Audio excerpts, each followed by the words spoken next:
Spoiler alert, Bin Laden dies at the end of it. We knew we weren't coming home from that mission. We were going to die. We're going to get shot down on the way in. We're going to run out of fuel and just be in Pakistan and live our short, miserable lives in a Pakistani prison. If anyone's going to blow himself up, it's Bin Laden. We're not coming back. The guy that ended up in the point man position taking me up the stairs to Bin Laden's bedroom, he pulled me aside before we left and he said, "Don't take this the wrong way. I'm going. But if we know we're going to die, why are we going?" Which is just legit. He wanted to say it out loud, and I said, that's a good point. We are not going for fame, and we are not going for bravado. We are going for the single mom who dropped her kids off at elementary school on a Tuesday morning, and then 45 minutes later, she jumped to her death out of a skyscraper.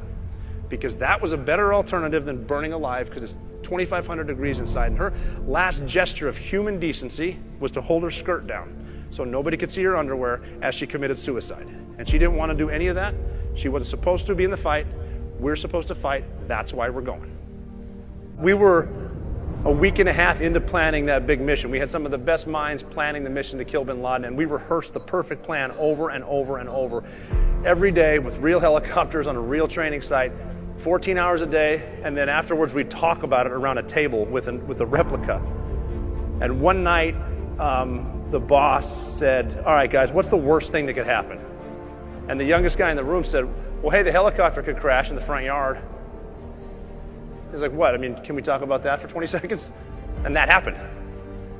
But we were able to take a potentially catastrophic event and turn it into something great because of our preparation. No matter what, we never quit. People will be so close to a goal, 95% of the way there, and have a bad day and then throw their hands, or a series of bad days. That's it, I quit, I'm done, You are not having a bad life, you're having a bad day. Now, saying never quit and never quitting are two different things, so I need to tell you a story. You're in the Navy, so you know how to tie a lot of knots. The test is go tie a series of knots with this rope around that rope. So the instructor will say, go tie a bowline knot.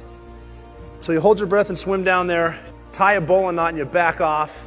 Spend about a minute. He comes back down and checks it and kind of like, yeah, okay, that's good. So you untie the bowline knot, you go back up, you get one breath of air, enough time for him to tell you about knot number 2. So he'll be like, okay, go tie a square knot. The test is simple. Tie 5 knots in a row, you pass. Now, they give you a certain amount of attempts at each test, but a friend of mine named John was on his last attempt. If he doesn't do all 5 right now, they're going to kick him out today. He'll never be a SEAL. Lifelong dream, that's a lot of pressure. On his 5th knot attempt, he drowned. So the instructor swam down to get him. He straddled John and started immediately with a sternum rub, trying to get him to cough it up. Then he started CPR, and we could actually hear him saying to John, come back to the light. So John was out for a minute and a half, finally spit up all the water out of his lungs, and the first words out of his mouth were, "Did I pass?" So the instructor kind of sat back on him, and he's getting his color back too, because he gets to keep his job. He goes, "Yeah, man, you passed." And John goes, "Thank God, I finally got the 5th knot." And the instructor said, "Well, no, you didn't. Look, I'm in a good mood right now, so I'm going to let you in on a secret. I don't care how many knots you know how to tie. That is not part of the curriculum to become a Navy SEAL. My job simply is to see how far you'll push yourself. You just killed yourself. You passed the goddamn tests. Good job." So, when you feel like quitting, which you will, don't quit right now. Quit tomorrow. Wake up in the morning on time and make your bed the right way, then brush your teeth. Little victories. Make it to 5 a.m. PT on time. Get through that and make it to breakfast. After breakfast, concentrate on getting to lunch. After lunch, make it to dinner.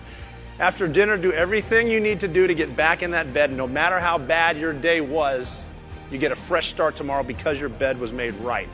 And the enemy's all your doubts, all your fears, and everyone you know back home that told you weren't good enough to do this. Keep your head down no matter what, never quit, and you'll be just fine. Keep moving forward.